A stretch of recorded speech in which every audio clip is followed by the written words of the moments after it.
জয়গুরু সকলকে।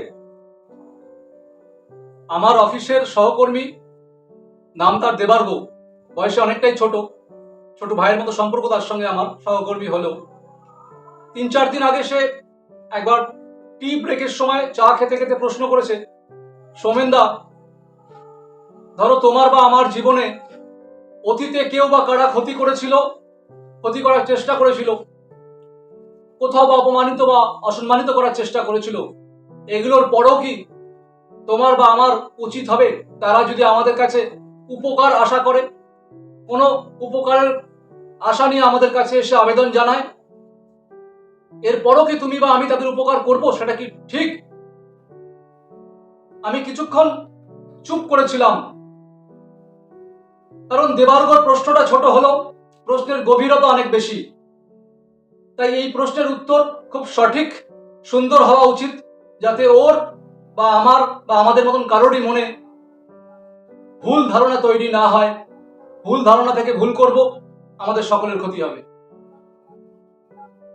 নিজেরই অজান্তে আমার মন এই প্রশ্নের উত্তর দেওয়ার জন্য জীবনের বাকি ক্ষেত্রে যেভাবে আমি আমার গুরু শ্রী শ্রী ঠাকুর অনুকূল চন্দ্র চক্রবর্তীর ওপর নির্ভরশীল হই, দেবার্গর করা এই প্রশ্নের উত্তর দেওয়ার জন্য আমার মন আমার ঠাকুরের ওপর, আমার গুরুর ওপরই নির্ভরশীল হলো। কোথাও যেন আমার মন ঠাকুরকে বলতে চাইলো, ঠাকুর তুমি এই প্রশ্নের সঠিক উত্তরের যোগান দাও আমাকে, আমি যাতে নির্ভুলভাবে এই প্রশ্নের ব্যাখ্যা করতে পারি আমার ছোট ভাই দেবার্গর কাছে। কিছুক্ষণের মধ্যেই ঠাকুরের যোগান দেওয়া উত্তর এলো বাস্তব উদাহরণের মাধ্যমে। আমি দেবার্গকে প্রশ্ন করেছিলাম, দেবার্গ, তুই আশা করি ঈশ্বর বা ঠাকুর মানিস। আমি জানি তুই শ্রী শ্রী ঠাকুর অনুকূল চন্দ্র চক্রবর্তীর দীক্ষায় দীক্ষিত নস, তার শিষ্য নস, তারপরেও কোথাও তো তোর কোনো আরাধ্য দেবদেবী রয়েছে, বাড়িতে পুজো অর্চনা হয়, তুই নিশ্চয়ই প্রণাম করিস, সময় সুযোগ হলে তুইও পুজো করিস। বললে, হ্যাঁ সৌমেনদা, আমি প্রণামও করি, পুজোও করি, আমি ঈশ্বর বা ভগবানে বিশ্বাস রাখি। বললেন, তাহলে তুই নিশ্চয়ই মন্দিরেও যাস কখনো সখনো? বলে, হ্যাঁ মন্দিরেও যাই সময় সুযোগ পেলে। আমি বললাম, দেবার্গ, তুই বা আমি বা আমাদের মতন প্রত্যেকেই কোথাও না কোথাও কখনো না কখনো জীবনে ভুল করেছি।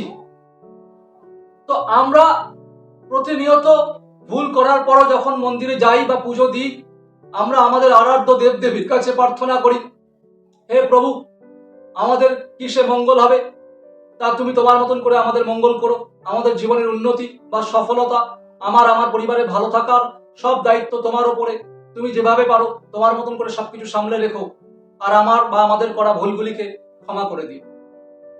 তাহলে আমরা যদি আমাদের করা ভুলগুলিকে ক্ষমা পাওয়ার প্রত্যাশা রাখি আমাদের এই ঠাকুরের কাছে, ঈশ্বরের কাছে, দেবতার কাছে, এবং তিনি ক্ষমা করেন নিশ্চিতভাবে, না হলে তুই আমি বেঁচে থাকতাম না বা বারবার করে জীবন সংগ্রামে জয়ী হবার সুযোগ পেতাম না। তাহলে এটা প্রমাণিত যে আমাদের আদর্শ বা তোর আমার আদর্শ, আমাদের আরাধ্য দেবদেবীরা যদি আমাদের করা ভুলগুলিকে ক্ষমা করতে পারেন, তাহলে তাদের এই দৃষ্টান্তগুলি আমাদের বোঝায়, যদি প্রকৃতই আমাদেরকে ভালোবাসো, ধর্ম পালন করতে চাও, তাহলে তোমরাও তোমাদের সঙ্গে যারা ভুল করেছে, অন্যায় করেছে, তাদের ভুলগুলিকে, অন্যায়গুলিকে বিবেকের সঙ্গে বিবেচনা করে ক্ষমা করো, এবং তারা যদি কখনো কোনো উপকারের আশা নিয়ে তোমাদের কাছে আসে, তোমরা তোমাদের সাধ্য অনুযায়ী, ক্ষমতা অনুযায়ী নিশ্চিতভাবে তাদের ভালো করার জন্য, যাতে তাদের মঙ্গল হয়, তার জন্য তোমাদের পক্ষে যতদূর সম্ভব তোমরা নিশ্চিতভাবে তা করো। আশা করি তোর প্রশ্নের উত্তর সঠিকভাবে দেওয়া গেছে। দেবার্গ তখন একগাল হাসি দিয়ে বুঝিয়ে দিল যে, সৌমেনদা, আমার মনে আর কোনো সংশয় নেই, যে প্রশ্ন জেগেছিল তার উত্তর সঠিকভাবে তোমার কাছ থেকে এলো। দেবার্গ, আমি তোকে এবং তোকে কেন্দ্র করে ক্যামেরার উল্টো দিকে থাকা আজকে যারা এই ভিডিওটি শুনছে, আমার ঠাকুরের যাজন শুনছে, প্রত্যেক গুরু ভাই বোনদের, ভাই বোনেদের, এবং যারা অদীক্ষিতরাও শুনছেন, প্রত্যেকের কাছে আমার একটা আবেদন, তোকে কেন্দ্র করে উত্তরটা দিতে চাই যে আমার ঠাকুর যতদিন সশরীরে বেঁচে ছিলেন, দেহত্যাগের আগে পর্যন্ত সারাটা জীবন তিনি আমাদের মতো বহু মানুষের করা ভুলকে বারবার ক্ষমা করেছেন, আর সুযোগ করে দিয়েছেন সপরিবার সপরিবেশে ভালো থাকার, উন্নতির পথে এগিয়ে যাওয়ার, জীবনের সফলতার স্বাদ গ্রহণ করার। তাহলে তিনিও তার জীবন দিয়ে বারবার দয়া মায়া বিবেকের উদাহরণ তৈরি করেছেন। আর আমি যখন আমার ঠাকুরের শিষ্য, আমার দায়িত্ব, আমাদের দায়িত্ব যে ঠাকুরের দৃষ্টান্তকে অনুসরণ করে বাস্তবে তাকে ভালোবাসা, শ্রদ্ধা জানানোর। এটাই উপায় যে তিনি যা করেছেন হুবহু আমাদেরকেও একই পন্থা অবলম্বন করে মানুষের ভুলগুলিকে ক্ষমা করে এগিয়ে যেতে হবে। তাদেরকে তাদের ভালোর জন্য তারা যদি কখনো কোনো আশা রাখে, আমার কাছে আবেদন রাখে, আমরা সচেষ্ট থাকব আমাদের ক্ষমতা অনুযায়ী তাদের পাশে থাকা। এটা তো গেল একটা দিক। ঠাকুর আমার এও বলেছেন দেবার্গ যে তুমি কখনো কারোর দুঃখের কারণ হয়েও না, কেউ তোমার দুঃখের কারণ হবে না। তাহলে দেখ, ঠাকুর বারবার বলছেন যে কারোর দুঃখের কারণ হয়েও না। একজন যদি কোনো আশা নিয়ে প্রত্যাশা নিয়ে আমাদের কাছে আসে, আমরা যদি তাদের ভুলগুলিকে ক্ষমা না করে দিয়ে তাদের মঙ্গল বা উপকার করার জন্য এগিয়ে না যাই, তাহলে তো সেই সময় তার দুঃখের কারণ হব। তাই ঠাকুরের কথা অনুযায়ী কারো দুঃখের কারণ আমরা হতে পারি না দেবার্গ। উত্তরের আরো গভীরতায় আয়, বুঝতে পারবি ঠাকুর আমার কি চান, তার আদর্শ বা নীতিগুলি কি। ঠাকুর এক্ষেত্রে আরেকটু সাবধান বাণীও দিয়ে রেখেছেন আমাদেরকে যে নিজস্বতা হারিয়ে কখনোই কারোর উপকার করতে যেও না। নিজস্বতা মানে দেবার্গ, আমরা যদি কারোর উপকার করতেই চাই, ঠাকুর সেখানে যে সাবধান বাণীটা দিলেন যে তুমি অন্যের জন্য উপকার করতেই পারো, তার ভালোর জন্য মঙ্গলের জন্য করতেই পারো, কিন্তু সেটা করতে গিয়ে তোমার যাতে আজকে বর্তমানে কোনো ক্ষতি না হয় বা আগামী ভবিষ্যতেও যেন কোনো ক্ষতি বা বিপদের সম্ভাবনা না থাকে, সেটা ভালো করে বুঝে নিয়ে সেই দিকটা খেয়াল রেখে যত দূর সম্ভব তুমি অবশ্যই সামাজিক প্রাণী হিসাবে সমাজের প্রত্যেকের ভালোর জন্য যখন যেখানে যতটুকু সুযোগ পাবে তোমার কাছে আবেদন আসবে, তুমি যথাসম্ভব চেষ্টা করবে। তাই ঠাকুরের বিভিন্ন দিককে একসঙ্গে না আনলে তার আদর্শ বা নীতিগুলোকে সঠিকভাবে বোঝা সম্ভব হয় না। এখন আশা করি দেবার্গ এবং আমাদের বাকি সকলের এই প্রশ্ন আসলে আমরা কি করব, কি করা উচিত, প্রকৃত আধ্যাত্মিক জগতের চিন্তা ভাবনা কি, স্পিরিচুয়ালিটি কি, তার মতাদর্শ অনুযায়ী কি করা উচিত, আমাদের কাছে তা পরিষ্কার হলো।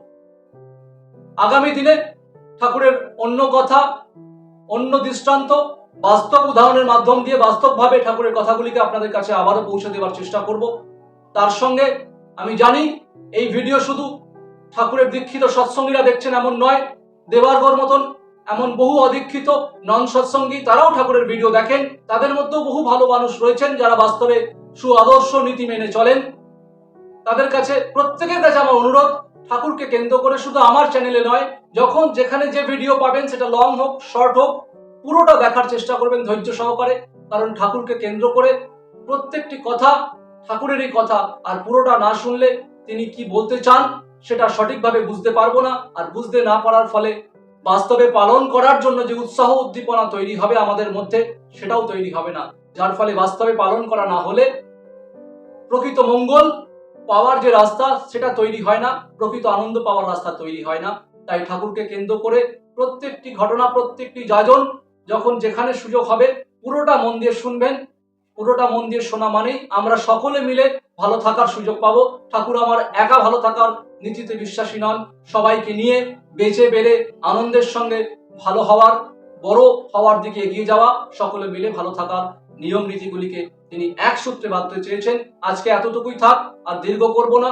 আগামী ভিডিওতে আবার দেখা হবে, ঠাকুরকে নিয়ে আবার কথা হবে। ততক্ষণ আপনারা সকলে ঠাকুরময় জীবন গড়ে তুলে ঠাকুরকে নিয়ে ভালো থাকুন। জয় গুরু, বন্দে পুরুষোত্তমম।